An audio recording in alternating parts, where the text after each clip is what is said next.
Super Mario Odyssey. This is number 10, Wooded Kingdom 3, so this is actually one of the last videos I'm probably going to say which stars I'm getting, just because it's a little bit tedious trying to scroll through my footage and see each and every, not star moon, but try to get each and every single moon that I got in the video and then write it down and make sure I didn't miss any, but I'm still going to have them in the description because I'm going to have to do that anyway. I'm just not going to do it before I start narrating, basically.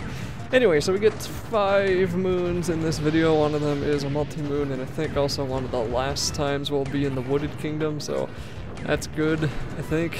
We get to move on a little bit. The things are, worlds or the kingdoms are going to pick up a little bit here, thankfully, but there are still going to be a few extremely long ones, and I know there's one particularly near the end of the game where I get almost every single coin. Like, I have like 80 out of 100 coins at the end of one of the kingdoms, and that's still not even half of the moons that I was getting, or that were in that kingdom, because some of these kingdoms have like 69 or 59 or 60 or more moons. It's kind of ridiculous. So anyway, I was trying to get those coins up there, and I think one of the only ways to do that is to jump onto that cage around that P-switch, and this just means I'm going to have to come back here later. But as you notice, the cage got blown up and then I accidentally stepped on the P-switch, so that wasn't going to happen, and I'm just going to have to come back and get those coins again. And then we're going to want to take out the rest of these tanks here and just make sure that we aren't getting hit by anything. There were a couple of gumballs that I kind of walked right into, but that is my fault. I think, yeah, this will be the first moon. It'll be called the elevator escalation one, and it's right there, right in that cage. I don't know if there's another moon around here. They really like to shove multiple moons inside of little side areas like this. Especially later on, you're going to find there's usually 2 moons in a place where it looks like there's only 1, and the second one is just very well hidden. And there's a part really near the end of the game where I almost died, but then saved myself from dying and wound up finding a secret moon. So that was kind of cool. But that's like, I don't know, 20 videos from now. I'll talk about that later. So anyway, here we are on top of Iron Mountain, Path 8. And once again, you don't actually need to come and do this boss that I'm going to be defeating to leave this area. You just have to fill up the amount of power moons that's necessary to power up your Odyssey.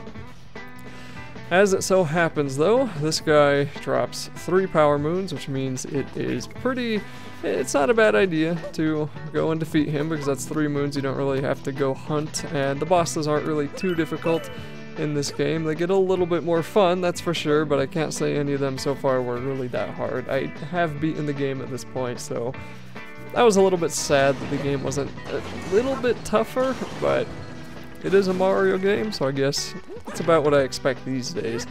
So the next moon we're getting is the nut that grew on the wall, and I think, yes, it's right over here, but we can't actually get to it yet. We need to throw our hat on one of those tree or those seed stretchy guys, and we're going to use them to get over there, and we'll find the nut on that side.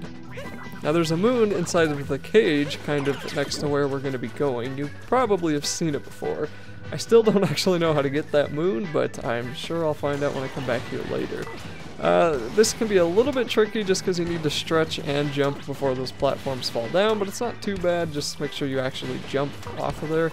And then come over here, blow up this nut, and once you crack it enough, you will get a power moon. So then the next one's going to be back way up the mountain, and I don't actually remember what that one looks like, but here I was seeing if maybe we could get up there. I tried stretching as far as you possibly can, because for some strange reason you can stretch a little bit further when you shake the Joy-Cons. I'm not really sure why that is, but that's a thing, and I thought maybe I can get up there from there, and no, so there's probably another way, but I won't be doing it in my playthrough at least. So now we just need to head on back to where we were going and try to go a little bit further up the mountain. Of course, that sprinkler there is going to be a little bit unhappy that you are running around here. You can also crack some of these blocks, and a few of them will have coins, and I hate these stupid blocks that have more than 1 coin because you never expect it, and by the time you get back to it, all the coins are gone. And that one, thankfully, I actually got all of those out of it, but sometimes when you do expect it, you're trying to hit it, but you always end up missing it. It's just kind of the, you know, the pain of Mario games. They've done that since the beginning, really. So we're going to be heading toward another 2D thing, and I'm just checking this out here to see maybe if there's more than one something inside of those blocks, but no, there's really nothing else inside of those blocks. We're going to come over here to this other 2D wall, and this is where the other moon is, or the next moon is going to be. So walk on over here, go across the edge, and there's really nothing to avoid whatsoever.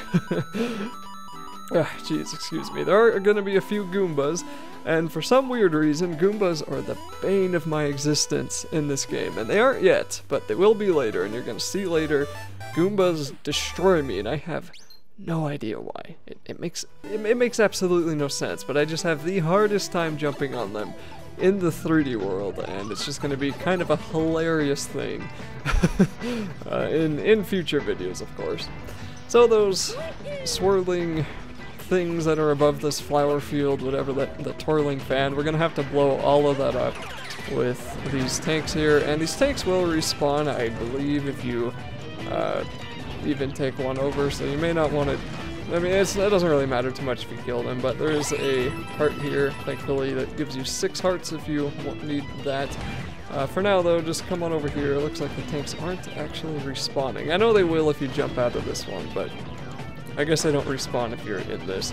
So come into the field, and these bombs just kind of roll in sort of a W pattern, I guess. So if you kind of sit between, I don't know, the crevices of the W, if that makes any sense, then they're not going to hit you. They don't actively seek you out or anything, they just roll in the same line every time. So just spam shots until you can get rid of that fan, and then you can jump up here and get the 4th power moon, which will also open the way up to the boss. I have to say this upcoming boss is probably one of my favorites in this game. Definitely at least, probably my 2nd favorite. It reminded me a lot of Super Mario Sunshine, even though it really isn't. I can't think of a boss that's really similar to this, but I think once we see him, we're going to be falling into a pit, and that reminded me of the PD Piranha boss, which is one of the first real ones that you fight in Sunshine, and you fall down a pit to defeat it with paint and all of that stuff. So it's a pretty cool boss. It was pretty creative, and there's a few cool upcoming bosses, but none of them are really as fun as this one, I guess, except for one of them. One of them definitely my favorite, but that's coming many videos from now. Well, once we jump on down here, we're going to see the secret flower field and this strange machine eating all the flowers, and what you're going to want to do is hop into this seed guy and then jump or just stretch underneath it, and keep doing that until he gets hurt enough that he's going to fly up and realize, okay, that's not right, something is wrong here, I guess I have to defend myself, and of course he just wants to eat all the flowers. Obviously, you can't do that right now. If you try to, you'll get spiked by his protective flower petals, I guess. But there is a way to get his head to be attackable again. And you can do that by blowing up these 3 boxes, so just stretch under them, and that will hurt them. Then he's going to send this laser light at you, and it might be good for you to wait kind of a second for that laser light to lock on, and then keep walking, so that way you don't have to worry about it when you're underneath one of those boxes and trying to stretch. But just do that for a second time once you hit him there, and then he's going to send a bunch of laser beams at you, and you're going to want to jump over these things. So at first it's pretty easy, there's only, you know, 1 of them, and then he's going to send 4 at you, so you're going to have to stretch almost all the way to reach that one. There's also hearts in those blocks there if you need to get any. And then just pay attention to where the shadows are so you can take one of these out right away. And then make sure you're right in the middle so you actually hit the bulb that's coming out of him. And just stretch all the way up, knock it off, and then hit him in the head a 2nd time. Now we've actually done this 3 times, but we're going to have to do it a 4th time because the 1st time didn't actually count. So now he's going to send a few more of these after you, and this is going to be a little bit worse than the 1st time. And this last one's going to have pretty much the max height of this, so if you just shake the Joy-Con to stretch all the way, that way you'll make absolutely certain that you can actually jump over it. If you ever get knocked out of this little guy, you can get another one because he will spawn by that hole that I'm walking across right now, and then you just have to take out these bulbs yet again, defeat his head, and that'll be it. That'll be the multi-moon, the final multi-moon that we get in the Wooded Kingdom, I think, at least. And that'll also be the last video that I'm pretty sure it's the last video that I will be in the I will be in the Wooded Kingdom.